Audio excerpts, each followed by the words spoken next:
মা, আপনি এখানে কি করছেন? দিদি কোথায়? আমি আমার ছেলে দেবের কথাটা শুনে খানিক মলিন কণ্ঠে বললাম, কেন রে খোকা?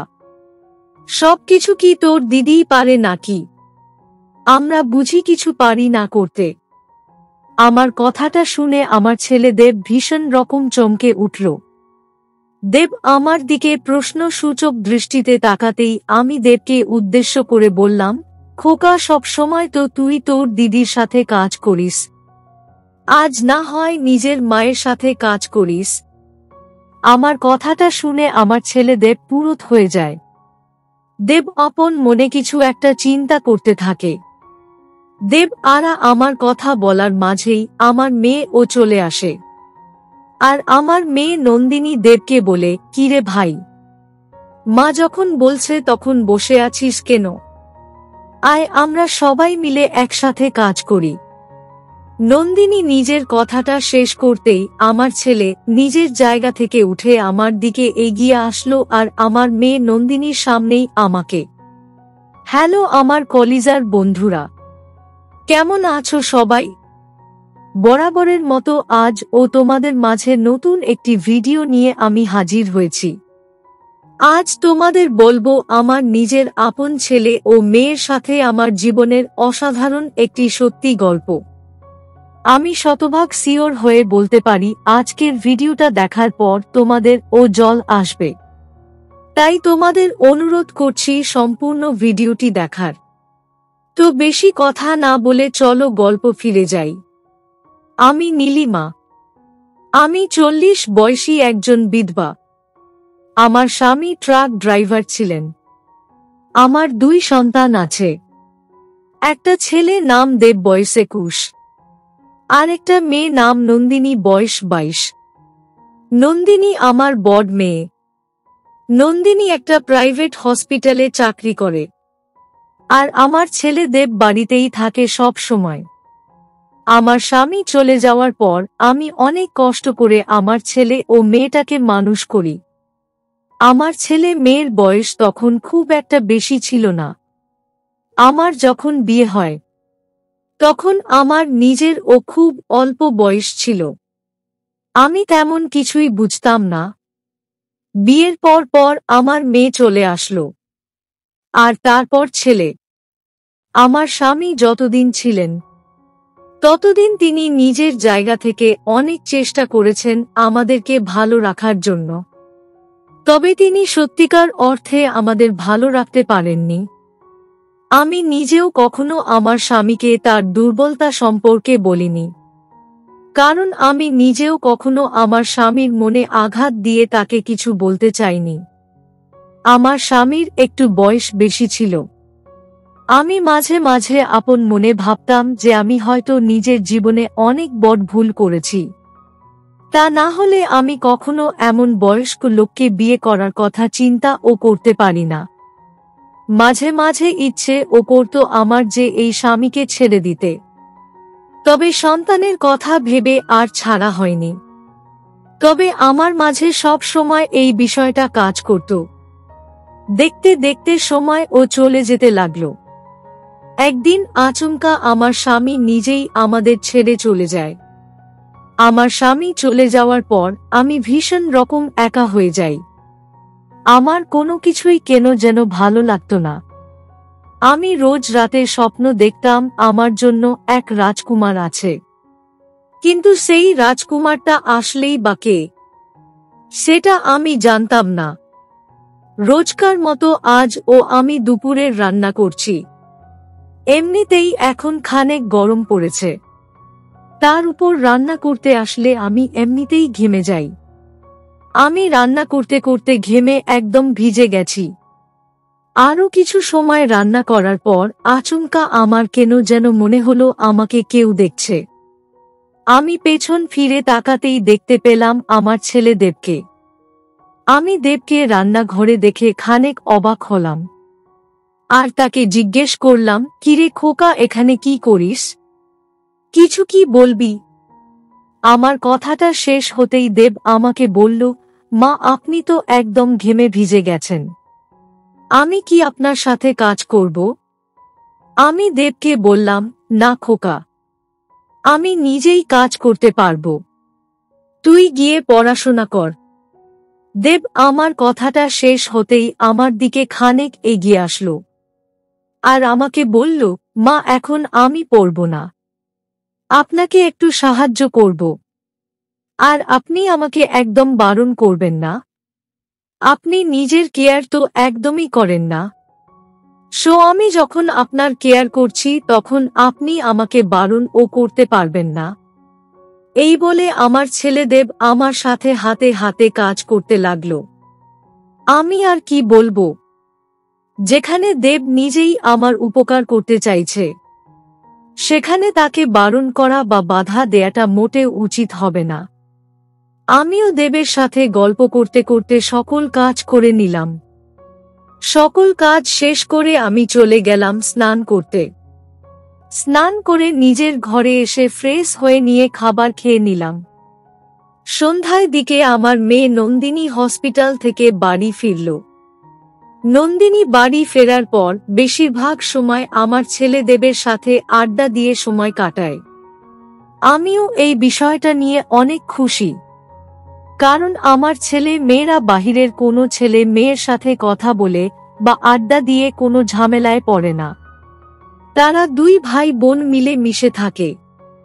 কথায় আছে না, একটার মাঝে থাকে শক্তি। এমন করেই যদি আমায় দেব আর নন্দিনী মিলে মিশে সব সময় থাকে তবে আমার আর কোনো চিন্তা থাকবে না। রাতের দিকে আমি নিজের ঘরে বসে সিরিয়াল দেখছিলাম। প্রায় ঘন্টা খানেক সময় সিরিয়াল দেখার পর আমি জল খেতে নিজের ঘর থেকে বেরিয়ে খাবার টেবিলের সামনে গেলাম। আমি খাবার টেবিলের সামনে আসতেই শুনতে পেলাম নন্দিনী আর দেব অনেক হাসাহাসি করছে। আমি তাদের ভাই বোনের এমন হাসাহাসির কারণটা কি সেটা দেখার জন্য নন্দিনীর ঘরে উঁকি মারতেই যা দেখতে পেলাম তা দেখার জন্য আমি মোটেও প্রস্তুত ছিলাম না। আমি একদম থয়ে গেলাম। আমি দেখতে পেলাম আমার মেয়ে নন্দিনী আর আমার ছেলে দেব কাজ করছে আর হাসাহাসি করছে। তাদের দুই ভাই বোনকে এমন করে কাজ করতে দেখে আমার জল চলে আসলো। আমি সারা দিন একা বাড়িতেই থাকি। একা বাড়িতে থেকে আমি বোর হয়ে যাই, তাই পাশের বাড়ির ভাবির সাথে গিয়ে আড্ডা দেই। রাতের বেলা ও সেম ঘুমাতে যাওয়ার আগে অবধি টিভি দেখতে থাকি। এতে করে আমার মন মেজাজ ও খিটখিটে হয়ে যায়। আমার করার মতো কিছুই থাকে না। অথচ আমার ছেলে মেয়ে সারা দিন বাহিরে নানা কাজ করে বাড়িতে ফিরে এসে দুই ভাই বোন একসাথে হয়ে আবার কাজ করে, আর তাদের দুজনের খুশি দেখে আমার ও কেন যেন হিংসে হতে লাগল। এমন জীবনটা যদি আমি পেতাম তবে কতই না ভালো হতো। আমি আমার মেয়ে নন্দিনীর ঘরের দরজার সামনে দাঁড়িয়ে আপন মনে এসব ছাইপাশ চিন্তা করতে থাকি। না, এখানে বেশি সময় দাঁড়িয়ে থাকা যাবে না, কারণ আমার মেয়ে আর আমার ছেলে যদি আমাকে এখনো জেগে থাকতে দেখে তো তারা রাগ করতে পারে। আমি আর সময় নষ্ট না করে নিজের ঘরে চলে গেলাম। নিজের ঘরে এসে আমি আপন মনে দেব আর নন্দিনীর কথাই ভাবছি। তাদের দুই ভাই বোনের ভবিষ্যৎ নিয়ে একটু বেশি চিন্তা হচ্ছে আমার। সারাটা রাত আমার চোখে ঘুম আসলো না। আমি তাদের কথাই শুধু ভাবছি। নিজেকে নিজেই দোষ দিচ্ছি। আমি মা হয়ে নিজের সন্তানের সাথে কাজ করে তাদের সাহায্য করছি না। তারা দুই ভাই বোন আমার কথা ভেবে আমাকে যেন কাজ করতে যেতে না হয়, তাই তারা জীবন যুদ্ধ করছে। আর আমি কি না নিজের মতো শুয়ে বসে সময় পার করছি। এটা তো মোটেও উচিত হচ্ছে না। আমি অনেকটা সময় ধরে তাদের কথা চিন্তা করলাম। আমি চিন্তা করতে করতে কখন যে ঘুমিয়ে পড়লাম তা আমার মনে নেই। সকাল বেলা আমার ঘুম ভাঙতেই আমি দেখতে পেলাম আমার মেয়ে নন্দিনী আমার ঘর ঝাড়ু দিচ্ছে। আমি নন্দিনীকে জিজ্ঞেস করলাম, কিরে মা, আজ কি হসপিটালে যাবি না তুই? আমার প্রশ্নের উত্তরে আমার মেয়ে বলল, না মা, আসলে হয়েছে কি আজ আমাদের ছুটি, তাই আর কি ভাবলাম তোমার কাছে একটু সাহায্য করি। আমি নন্দিনীর কথাটা শুনে নন্দিনীকে জিজ্ঞেস করলাম, তা তোর ছোট ভাই দেব কোথায়? নন্দিনী বলল, দেব তো একটা বাজারে গেছে, বাজার করে নিয়ে আসতে। কিন্তু কেন মা? কোনো দরকার? আমি নন্দিনীর প্রশ্নের কোনো উত্তর দিলাম না। আমি নন্দিনীকে জিজ্ঞেস করলাম, নন্দিনী, তোকে একটা কথা জিজ্ঞেস করার ছিল, তুই আমাকে সত্যিই বলবি তো সব? আমার প্রশ্ন শুনে নন্দিনী খানেক অবাক হয়ে গিয়ে আমাকে বলল, হ্যাঁ মা, বলো কি কথা। আমি সত্যিটাই বলবো তোমায়। আমি এবার নন্দিনী আর দেবের গতকাল রাতের ঘটনা জিজ্ঞেস করলাম। নন্দিনী প্রথমে আমাকে সত্যিটা বলতে না চাইলেও আমি জোর করার এক পর্যায়ে আমার মেয়ে আমাকে সব সত্যি কথা বলল। আমি নন্দিনীর সব কথা শোনার পর নন্দিনীকে বললাম, ঠিক আছে, আমি বুঝতে পেরেছি সব।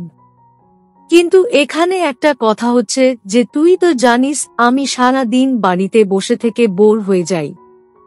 আমি গতকাল তোদের কাজ করতে দেখে আমারও খুব ইচ্ছে হয়েছে যে তোদের সাথে কাজ করতে, কিন্তু আমি দেবকে এই কথাটা বলতে পারিনি।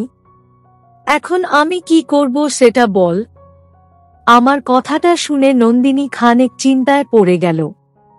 নন্দিনী নিজেও বুঝতে পারছে না সে কি বলবে, কারণ দেব তাকে আগেই বলেছে যে মাকে কোনো কাজ সে করতে দিবে না। নন্দিনী কিছু সময় আপন মনে অনেক কিছু চিন্তা করল। অতঃপর নন্দিনী আমাকে বলল, ঠিক আছে মা, তুমি যখন বসে থাকতে পছন্দ করো না, কাজ করতে চাও, তখন আমি ভাইকে বলে ব্যবস্থা করব সব। এই বলে নন্দিনী চলে গেল নিজের ঘরে। আমি আমার মেয়ে নন্দিনীর কথা শুনে মনে মনে খুব খুশি হলাম। রাতের দিকে আমি নন্দিনীর ঘরে গিয়ে শুয়ে পড়লাম। এইদিকে আমার ছেলে দেব আমাকে নন্দিনী ভেবে বলল, দিদি, আজ কিন্তু পেমেন্ট পেয়েছি, আজ থেকে একটু বেশি কাজ করতে হবে। আমি দেবের কথার বিপরীতে কোনো শব্দ করলাম না। দেব আমাকে কোনো কথা বলতে না দেখে আবার ও বলল, দিদি, কিছু বলছিস না কেন? কথা বল। আচ্ছা, কথা বলতে হবে না, তাড়াতাড়ি চল, লেট হয়ে যাচ্ছে। এই বলে দেব আমার হাত ধরতেই আমাকে দেখে খানেক চমকে উঠল। দেব আমাকে দেখে আমাকে প্রশ্ন করল, মা, আপনি এখানে কি করছেন? দিদি কোথায়? আমি আমার ছেলে দেবের কথাটা শুনে খানেক মলিন কণ্ঠে বললাম, কেন রে খোকা, সবকিছু কি তোর দিদিই পারে নাকি? আমরা বুঝি কিছু পারি না করতে? আমার কথাটা শুনে আমার ছেলে দেব ভীষণ রকম চমকে উঠল। দেব আমার দিকে প্রশ্নসূচক দৃষ্টিতে তাকাতেই আমি দেবকে উদ্দেশ্য করে বললাম, খোকা, সব সময় তো তুই তোর দিদির সাথে কাজ করিস, আজ না হয় নিজের মায়ের সাথে কাজ করিস। আমার কথাটা শুনে আমার ছেলে দেব পুরুত হয়ে যায়। দেব আপন মনে কিছু একটা চিন্তা করতে থাকে। দেব আমার কথা বলার মাঝেই আমার মেয়ে ও চলে আসে। আর আমার মেয়ে নন্দিনী দেবকে বলে, কিরে ভাই, মা যখন বলছে তখন বসে আছিস কেন? আয়, আমরা সবাই মিলে একসাথে কাজ করি। নন্দিনী নিজের কথাটা শেষ করতেই আমার ছেলে নিজের জায়গা থেকে উঠে আমার দিকে এগিয়ে আসলো আর আমার মেয়ে নন্দিনীর সামনেই আমাকে বলল, মা, আপনার তো বয়স হয়েছে, এখন আপনার বিশ্রাম করার সময়। এখন যদি আপনি আমাদের সাথেই পরিশ্রম করেন, তবে সেটা কেমন দেখায় না বলুন? আমি এবার দেবের উপর খানেক রেগে গেলাম। আমি দেবকে বললাম, কি বয়স হয়েছে আমার? আমি এখনো কাজ করতে পারবো, আমার বিশ্রামের প্রয়োজন নেই। তুই আমাকে নিয়ে অনেক বেশি চিন্তা করিস, তাই তোর এমনটা মনে হচ্ছে। মাকে আমার কাজটা করতে দে। তাছাড়া তোদের সাথে বসে কাজ করলে আমার নিজের ও ভালো লাগবে। আমার কথাটা শেষ হতেই নন্দিনী আমার ছেলে দেবকে বলল, থাক ভাই, মা যখন এত করে বলছে, তখন মায়ের কথাটা শোন। দেব কিছু বলছে না। অতঃপর দেব নিজেও রাজি হল। আর আমার সাথে কাজ করা শুরু করল। আমি দেবের সাথে কাজ করে খুব শান্তি অনুভব করছি। মনে হচ্ছে আমার মনের ভিতর থেকে এত বছরের অশান্তিটা দূর হয়ে যাচ্ছে। আমার মুখে হাসির রেখা দেখে আমার মেয়ে নন্দিনী আমাকে বলল, মা, আপনার হয়তো অনেক বেশি ভালো লাগছে আমাদের সাথে কাজ করে। খুব শান্তি পাচ্ছেন হয়তো। আমি নন্দিনীকে বললাম, তোদের মতো পাগল ছেলে মেয়েদের সাথে গল্প করতে কার না ভালো লাগবে? তাছাড়া কাজ করছি নাকি গল্প করে আড্ডা দিচ্ছি, সেটাই তো মনে হচ্ছে না আমার। নন্দিনী, তুই ও বস না, আয় সবাই মিলে মিশে কাজ করি। আমার কথাটা শেষ হতেই আমার ছেলে দেব আমাকে বলল, মা, আমি সব সময় নিজের মাতার সেবা করতে চেয়েছি। আপনার কষ্ট হবে এমন কোনো কাজ আমি আপনাকে করতে দিব না। আপনার যদি এখন কষ্ট হয় তবে আমাকে দয়া করে বলেন।